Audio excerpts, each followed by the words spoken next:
Alright, Rich, we've got the Charger Pursuit behind us, which is, of course, one of the all-wheel drive cars here. Tell me about this all-wheel drive system. The Pursuit can leverage what we've done on the Charger for several years now. It has an active transfer case, primary rear-wheel drive, can send power to the front on demand. This is available in a Hemi configuration, the 8-speed transmission, but the active transfer case is the heart of sending power to where it needs to go. Hold on.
All right, you know, I like to say that whenever we start rolling, a helicopter comes by, and this time literally a helicopter is coming by.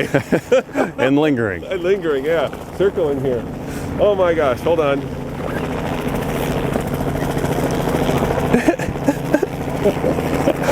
What the hell? Dude, get the hell out of here.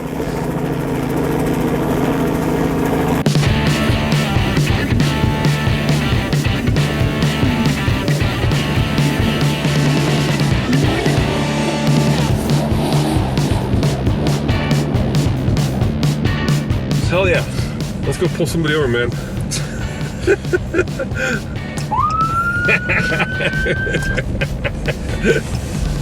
see this one. Yo.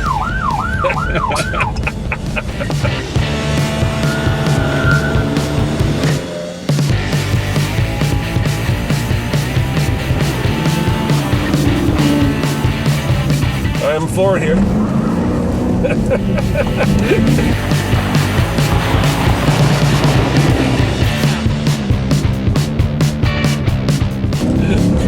So that kind of throttle input, it lets some of the tires spin, but but it took a second there. You know, I think I got a full second of tire spin before.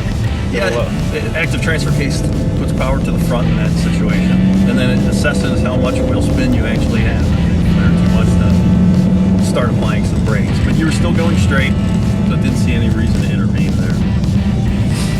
How much, I guess, good word would be fun? How you gonna let me have before you intervene and say you guys are doing a little too much craziness? I think you'll find that it's pretty fun. Yeah, I don't want to. So yeah, you'll find that with this setup, we're plowing now. So there we go. This vehicle can be steered once you put in a little steering input. You don't want to steer too much.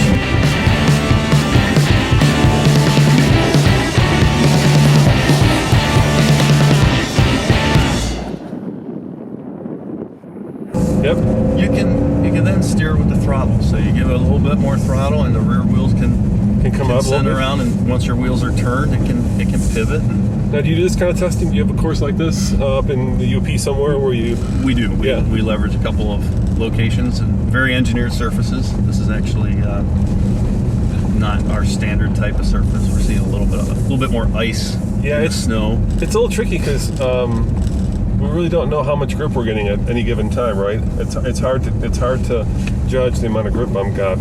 So I'm being more careful right now because I don't know when I'm going to lose grip. We do have snow tires, so there we go. There goes the back end. It just came out a little bit. I was able to modulate that, and here we go on the straightaway. So careful, the man on the outside of the turn. I see the man on the outside of the turn. So there we go. Give it a little power. It starts to drift around. Get a little bit of a drift going there. Now putting the power down. That's pretty damn good, dude. We're 70 miles an hour down the straightaway. And the brakes have good power. I have good grip. Small ABS event there was trying to keep you straight. Yeah. I'm hoping I'm not scaring you. No. Okay, good. All right, I'm trying to be gentle with the police car. But it's it's just starting to get fun now. Let's bring it around this turn. The thing is, if you hit one of these snowy, yeah, they can be a little. Yeah, they're pretty hard. A little less forgiving. Yeah, exactly. They're pretty concrete underneath. So you noticed that when you went through that turn, you were consistent with the wheel and steady on the pedal, and it carried you through with a lot less plow. Yeah, for sure. Even though the surface was inconsistent. Yeah, and I think these snow tires make a huge difference, right? You have a great sense of.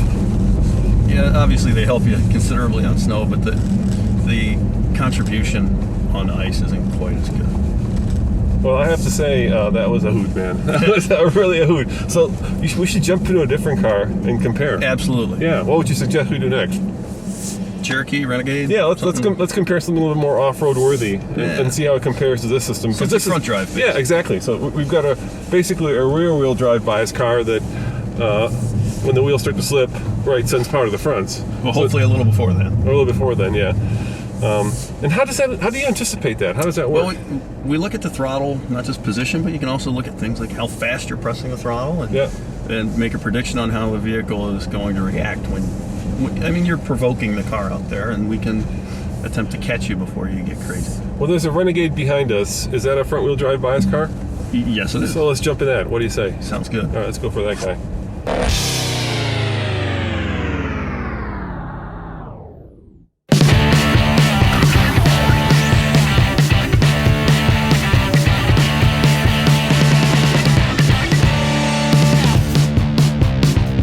We're just gonna floor it, and that's the sure footing. We get the ability to put all the events one after the other.